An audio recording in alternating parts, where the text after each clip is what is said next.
Hey, what's up, everybody? BDO44 coming at you with another video. More bad news for the Memphis Grizzlies. Like double, triple bad news all in 1 hour. They got like 3 sets of bad news. This is really strange. So first things first, Dylan Brooks is going to be suspended for the Clipper game. He got his 16th technical in the last game against the Nuggets, so he will not be in that one. Of course, Ja's suspended for both the Laker and the Clipper game for what's going on with the investigation involving him with IG holding guns or whatever. All right. Now you got to deal with Brandon Clark with the season-ending Achilles surgery.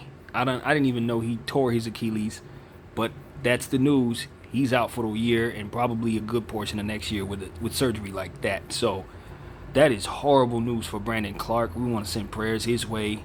That's devastating. He's, like I said it just yesterday, he's the premier name that comes to mind for me when I can think about the quintessential wing that comes off the bench and just is a pogo stick, getting offensive rebounds and making life impossibly hard for the opponent. He's like one of the first names that come to mind.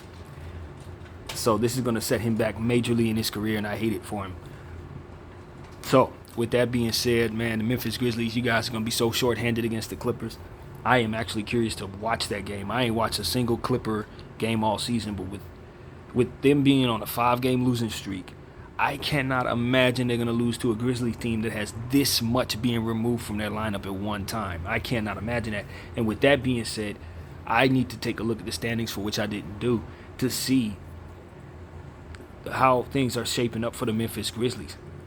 And the Sacramento Kings, potentially Sacramento stepping into the second spot, or maybe even somebody else kind of gaining ground, however that looks. I got to take a look. But Memphis is in a world of trouble. A world of trouble. That's all there is to say. They're in a world of trouble. With Brandon Clark going down, obviously you expect for other players to step up. I mean, that's the quintessential thing you say in a situation. But honestly, I mean, that's what it is. They have a very deep team, so you would expect to see more David Roddy and Lofton, and those guys are going to step forward. Of course, the players they already were using, like Santi and Williams and all of these other guys. Of course, Tyus Jones, as we've mentioned in the previous video about, who's going to definitely take a step forward. Desmond Bane, his usage goes up sky high in this situation, so he's going to be taking twice as many shots probably. So yeah, without Brandon Clark, they're not a scary team, man. Memphis is not a scary team. Anybody in their right mind should want to match up with Memphis at this point. And I know that's going to sound crazy to people, but when you remove Brandon Clark from that lineup, you got real problems. You got real problems, and they're just not as dangerous to me. They're not as dangerous. You already got Steven Adams out. Jaren Jackson is going to be down there with significantly different defensive help players. This is what we talk about with the Lakers, how Vanderbilt and AD need help defensive players to kind of do certain things that make it so that their last line of defense isn't someone that's too small, or their last line of defense isn't someone who doesn't think weak side, that kind of thing. I don't know what Memphis's team well enough to say they'll have those type of problems, but what I'm telling you is when you remove these 3 players, I can tell you're definitely not going to have what it is that makes Memphis. Now, granted, Ja's only out for 2 games, Dylan Brooks only out for 1, but Brandon Clark being gone is a problem, a big, huge problem in my mind for the Memphis Grizzlies. It's just not the same team defensively, not the same bench. So that's what it is, man. That is exactly what it is. If I'm not mistaken, didn't they pick up somebody else? I wanted to say no, they didn't. I got that confused. Ignore that. But so this is where we're at. This is where we're at. The Memphis Grizzlies, the Clipper game is going to be very interesting. Memphis and Laker game. No Ja Morant, no Brandon Clark. We feel really, really good, Lakers. Really good about this Memphis game coming up.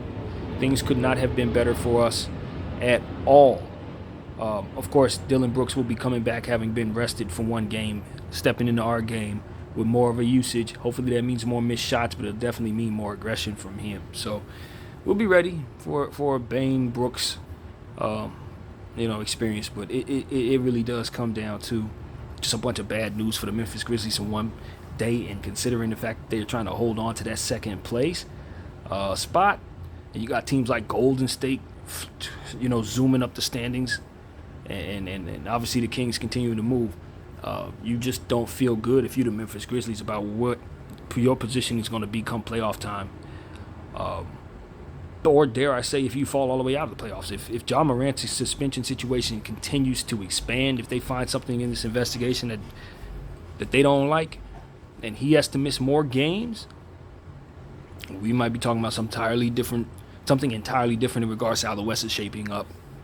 What does that mean for some of these other teams, like Phoenix, the Clippers, the Lakers, all these different teams that are trying to vie for position, Timberwolves, who are much improved. I'm telling people, the Timberwolves may be on the verge of beginning a winning streak that nobody sees coming, but it's already at 2, and they really played well against the Lakers and Clippers, and it wasn't just because we didn't do things. It's because they took it to us and they beat us. So I don't know if that's going to end, especially with Karl Anthony Towns set to possibly come back.